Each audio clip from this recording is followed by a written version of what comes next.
Hello everyone. My technique this month is coloring with glycerin. I am going to use the Cottage Rose stamp set, specifically that image.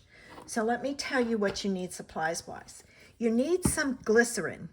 Now go to Walmart and get this. You'll pay an arm and a leg at a pharmacy for it, and you don't need to pay that much. And it is in the pharmacy section. So some glycerin. You need your Memento black pad. You need a clean block. You need a piece of paper to stamp on. And then you need your ink. And I'm going to use Flirty Flamingo, and I'm using both the ink pad and the refill to show you. And then I need another one for my leaves.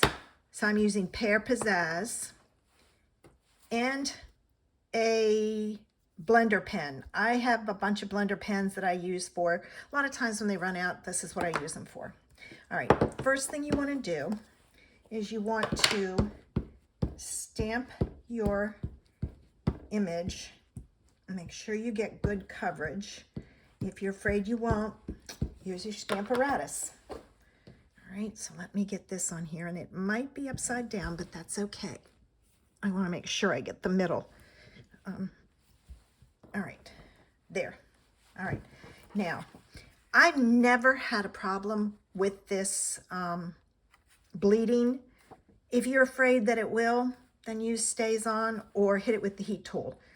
This does need to be dry, so I'm just gonna kind of wave it a little bit. And then I'm gonna start with my coloring my flower. All right, what you need is you need a little drop of glycerin. You don't need a lot. Then I'm going to take my Flirty Flamingo pad, and I'm going to put some ink on the block down here. I know it's probably hard to see. And I'm going to put a drop of the re-inker on this end. And you'll see why I'm doing it this way.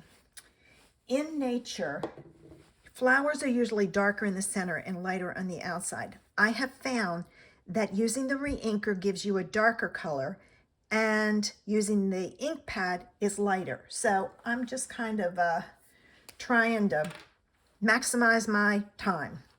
All right, you're going to take your blender pen, and this is stained, but it is not going to come off. Let me grab a scrap paper to show you.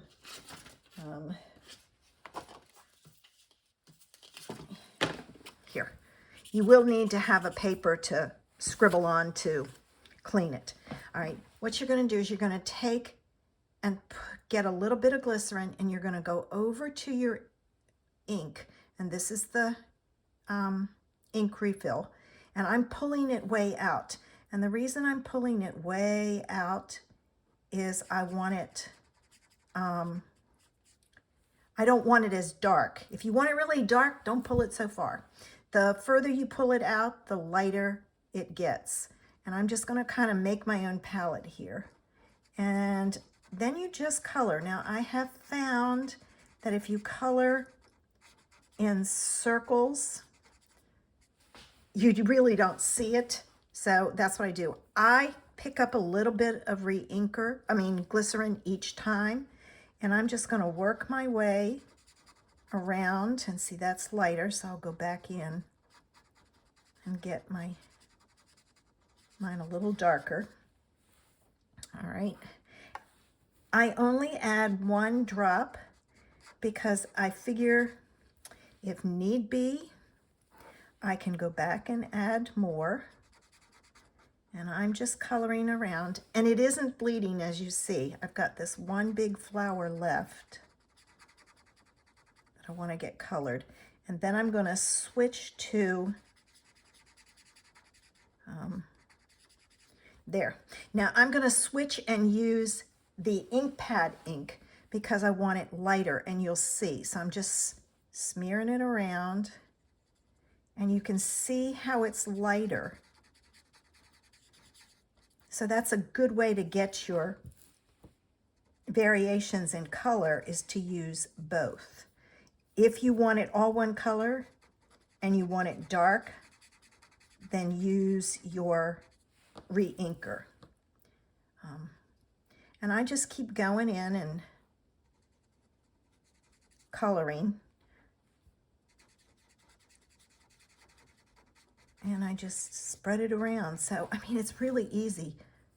It's a great way to color.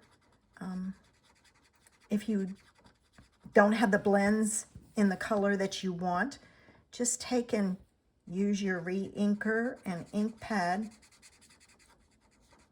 and you can color away and get your shading. Now, I didn't do the center of this. I will go back and add some yellow in the center.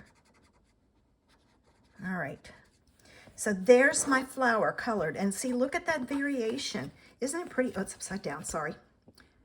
It's really nice to have that. All right, now I'm gonna come over here and I'm gonna scribble till it runs clear. And I didn't turn mine, so I have one side that's darker. So I just have to scribble it a lot. But you do want it to run clear, because if it doesn't, it will mess up. I'm gonna flip this over. And I've got it clear. All right, I'm gonna set this aside so I don't use that by mistake. I'm gonna do the same thing again with the Pear Pizzazz for my leaves. And I'm going to put my ink pad on that side, my drop of re-inker on this side, and my drop of glycerin in the middle. And it's just a drop. This thing will last forever. So if you have friends, go together and get one together. All right, I'm gonna start with the darker one. I'm gonna pull it out. I wanna see how dark it is, yeah. I'm gonna cut this out with the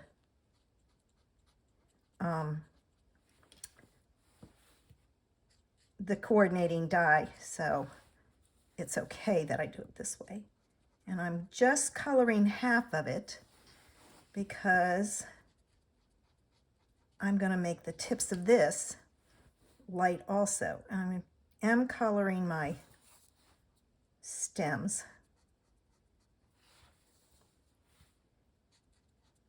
And I'm just gonna color this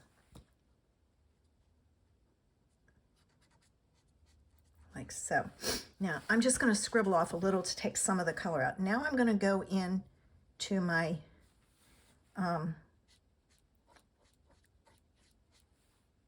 the ink pad ink, and I am coming down into the other one that I colored just to kind of blend them together. So remember to do that. All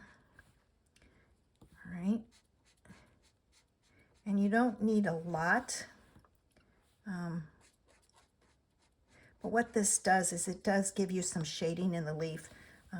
If you really like to color, you can very easily shade better than I am underneath, sides, that kind of thing. I'm not, I just play for fun. All right, my marker is, or my blender pen is clear, and that's how you color with glycerin.